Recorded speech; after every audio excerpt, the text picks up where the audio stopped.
As of this morning, President Biden's got a whole new framework agreement for the infrastructure bill that he believes he's got 50 votes for. Spoiler alert, Senator Bernie Sanders says that's not the case. But before we get into some of the Democratic response to it, I want to talk to you about what's actually in it. So it is a $1.75 trillion social safety net, they say. You might often see it described as 1.8 trillion. I love that they just round in a way to make it seem slightly more impressive because it very much is not.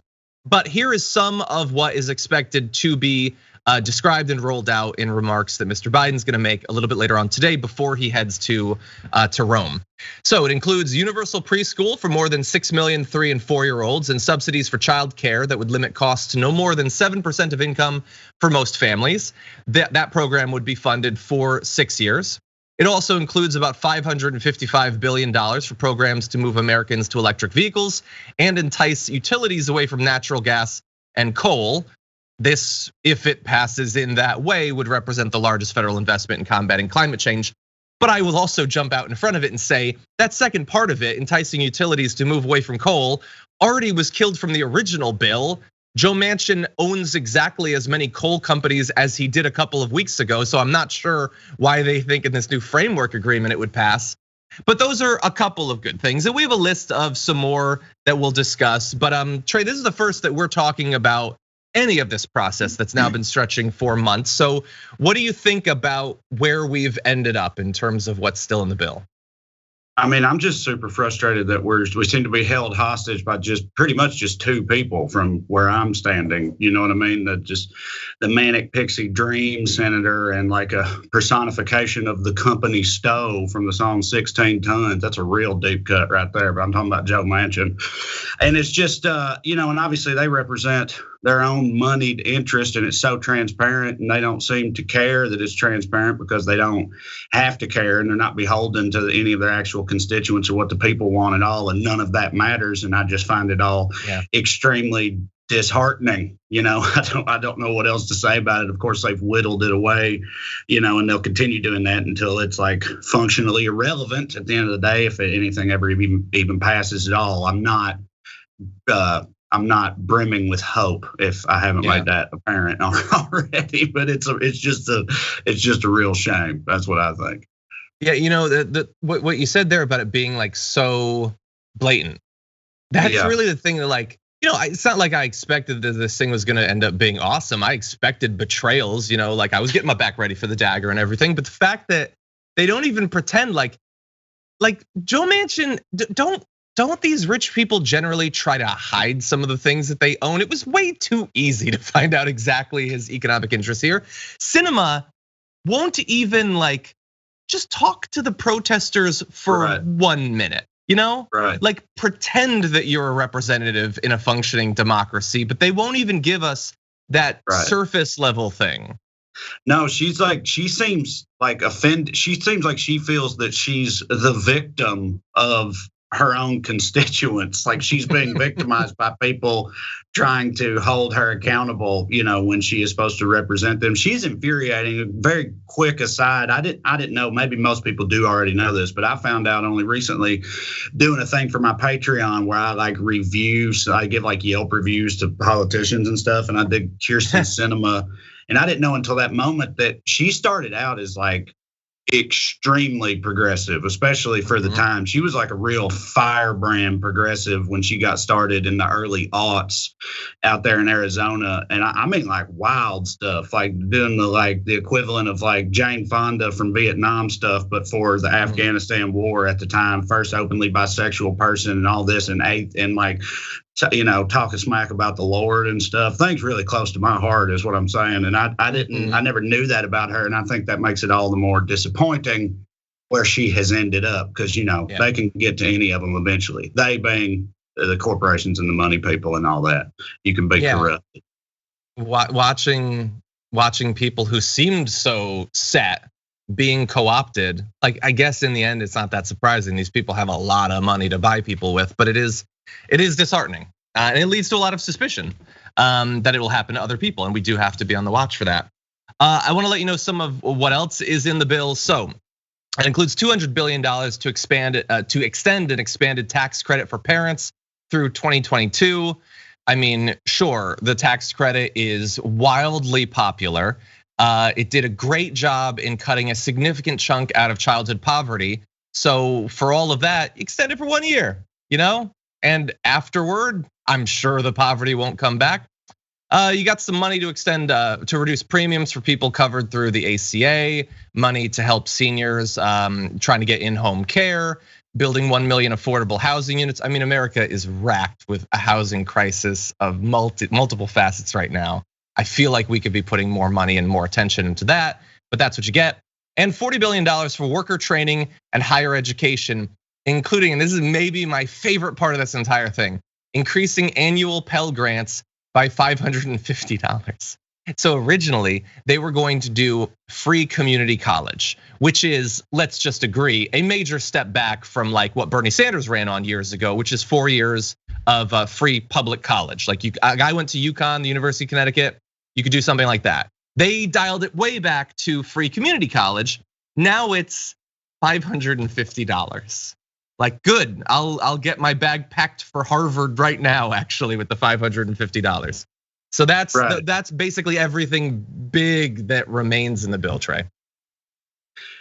Yeah, I mean, the college one is a good example of illustrating like how diluted and watered down it has become, because like you said, because not only the way you framed it, but also keeping in mind at the same time how much more expensive college has gotten and continues to get, for everybody during that time, and it just keeps getting whittled away further and further. And yeah, $550, that will that buy you like 3 books? I don't even know if kids still use books. Is it like digital? I don't even know what they do anymore. But I guarantee you it's still a racket though, because I remember when I was in college, the books were outrageous. $550 probably won't even get you a semester's worth of just the textbooks they require you to have. The ones where your professor has written their own book and forces you to buy it and all that type of fun stuff that goes on in college.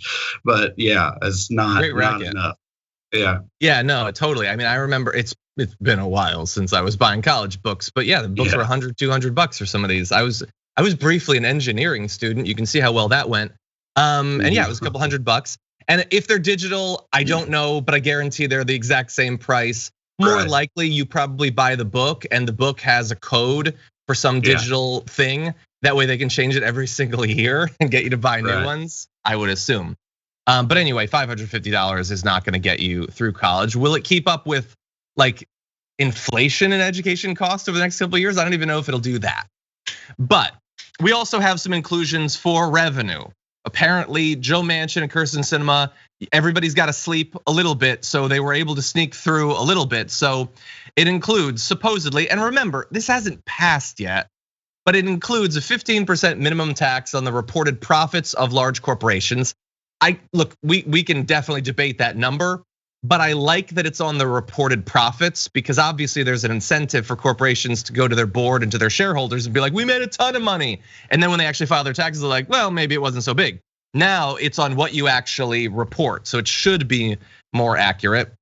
Efforts to reduce profit shifting, a 1% tax on corporate stock buybacks, that is so minimal.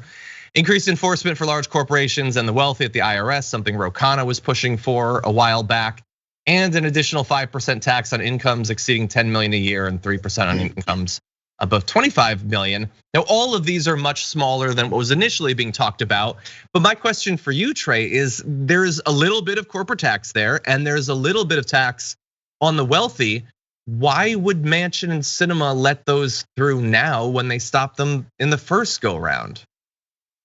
Yeah, I don't know, other than it comes down to like, if they are ultimately willing to compromise at all, that they have a point that they're previous that they've agreed upon reaching amongst themselves or something. But I agree with you. I don't know why they would go about doing that. And also, the one about increased enforcement for large corporations and the wealthy seems like arguably the most important one to me, because I've been thinking lately about like the Pandora Papers and all that stuff, and all the reports of just what the ultra wealthy all around the world can and do with their money to avoid paying any taxes on it. And it's like, it's hard to even wrap your brain around it if you're just a simple peon like myself, because they have legions of accountants that do nothing but hide their money in shell companies inside of shell companies and all that stuff. They find any way they can to get around this stuff in the first place. So,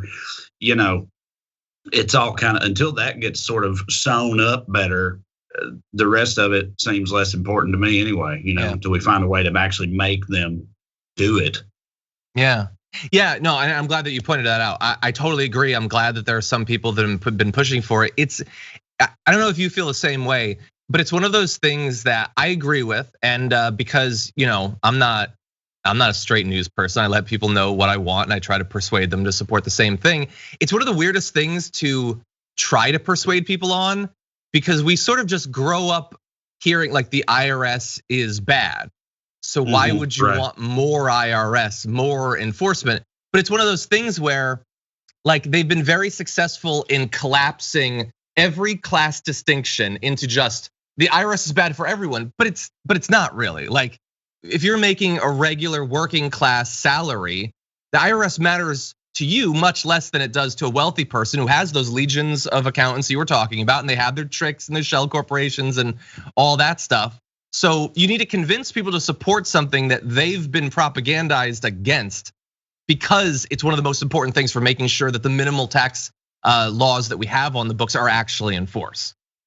Yeah, I don't know if there's a way to frame it more as like, as opposed to more funding for the IRS, just, frame it as more funding for policing these people and entities specifically. You know what I mean? Because you're right. People they dislike and distrust the IRS, after generations of everything, news stories about Willie Nelson, folk songs, all this stuff, they'll come and take all your stuff and everything. Yeah. But I don't know. Yeah.